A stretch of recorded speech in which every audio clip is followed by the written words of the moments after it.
Louis Smith. I'm president of FAPA. 45 years ago, I heard a Pan Am captain give a briefing at my Air Force squadron, and I've been monitoring pilot hiring ever since. So I'm either in a rut or a groove, I'm not sure, but I've watched it for a long time. Major airline pilot hiring. This is since 1985. Yeah. Is it cyclical or what? However, going forward, Boeing says that the commercial airline fleet is going to double, and this many pilots are going to be needed around the world. 637,000 pilots. So the industry has issues growing the next generation of aviators. They weren't ready for it. In the past 50 years, the military subsidized the airlines. They provided 80% of their pilots. The other 20% came from the civilians. It wasn't really a problem. Now it's a problem because the military no longer subsidizes. We're going to 80% civilians, and the industry is not structured properly to build a pipeline to bring people into the industry. They have a lot of homework, a lot of money to spend, and you're going to see it change rapidly as far as what the big airlines do to create cadets and create aviators. So the demand in Asia Pacific with a growing middle class in China, they all want to come to Disney World, and they do travel. So a lot of pilots are required in Asia, and in North America, 117,000 pilots. These are the retirements at big three airlines. Notice in the 5-year periods, it accumulates quite a bit. Now here's the career earnings for the major airlines. This is based on age 65. If you're hired at age 30, this is the money you should earn. Moving up, FAPA Financial Services developed career earning models that took your age and determined how much you would make at that company based on their current contract. It's not adjusted for inflation. It's not adjusted for collective bargaining agreements as the pattern bargaining happens. This does not include pension plans or retirement plans. Most of the pilots at these airlines will end up with a couple of $1 million in today's dollars in their 401k. My name is Benjamin. I'm with Piedmont Airlines. I'm a pilot recruiter. I've got about 10 years in the industry. I've done everything from throwing bags to unsuccessfully working at the gates. So we've all heard about how the pilot shortage is real. And American Airlines, who actually owns Piedmont, has a plan for getting through the pilot shortage and how we're going to address that. So when you think to yourself, you know, there's 8,000 positions coming up. There's 75% of Americans' workforce is leaving. How are they going to staff that? How is any airline, especially of American size, going to deal with 75% of their workforce leaving them?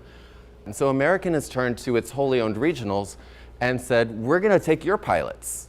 And so with American's hiring this year, they expect to hire about 650 pilots. They've hired 561. But of American's hiring, 58% of them are coming from the 3 wholly owned regionals. And those are people who are never even interviewing with American. 58% of American's hiring is done by another company, whether it be PSA, Envoy, or Piedmont. 323 have come through the process of going through the wholly owned regionals through Piedmont. And when they come to you and say, hey, it's your turn to go to American, what they do is they send you an email, and there's a radio button in there where you click yes or no, I'm ready to go. And that's how you get to American. That's really easy. They have to take you. My name's Keith. I'm a captain at Envoy. I have been with Envoy for just over 10 years now. What I'm going to spend some time now is talking about our cadet program. I'm sure Mom and Dad want to know about this. This is a way to kind of get into the industry. A lot of parents don't know where to start. Okay. Envoy created, when we were American Eagle, we created a pipeline instructor program, and this has turned into our cadet program. And this program allows somebody to go to, come out of high school, they can start at a flight school or they can go to university, and they can kind of start from 0 hour and go all the way in and have a career set for them. What it does is a defined pathway from getting, once they get their CFI. So they'll start by getting their private certificate.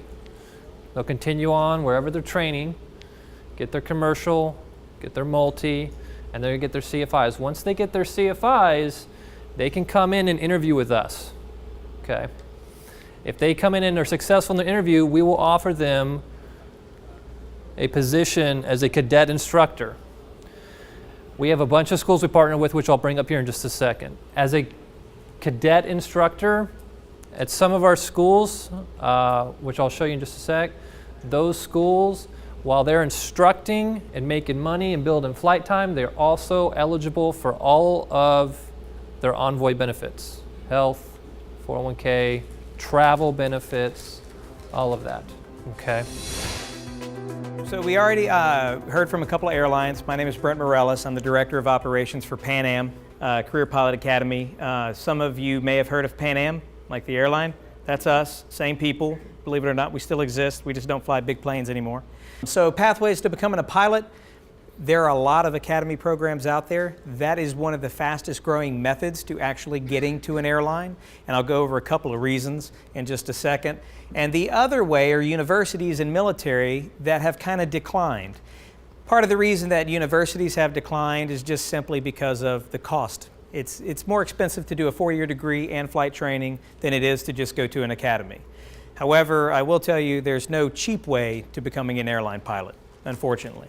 Also, military is another great way to go, which is probably the least expensive way because they pay for everything, but it's the longest commitment way, so you don't meet your real earning potential that you saw from the Envoy slide, that $300,000 at the end of the rainbow, but even the $60,000, $70,000 range for the first year, you don't reach that potential until you're finished with the military.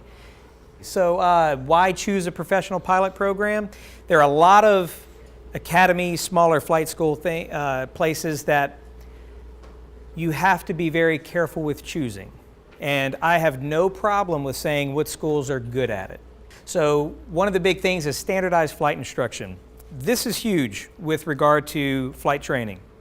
You want to be able to fly with multiple people but still have the same end goal, the same standard of how to do something. When you fly with multiple people and each person wants to do it a different way, it really gets training, it really makes training confusing. And when that happens, you go a little bit slower. If you go a little bit slower, you spend more money, and then nobody's happy. So standardized training is key to getting to an airline. Another reason why you want to go to a professional pilot program academy is we do have airline-focused training. Our manuals are designed to simulate airline manuals. Our checklist, our flows, the different things that you see at our academy are designed to get you prepared for what you're going to see when you actually get to an airline. Another reason is going to be full career path opportunities, like we were talking about with Envoy. Pan Am, we personally train about 600 airlines. As I told you, you probably haven't heard of most of them. But we do have career path opportunities where you start at one school, and you move through as a flight instructor, as they were talking about, and then after the flight instructor, you're already hired with an airline. You go to that airline and you retire there in the pie in the sky number of 300,000+ a year, which is a very real number when you get there.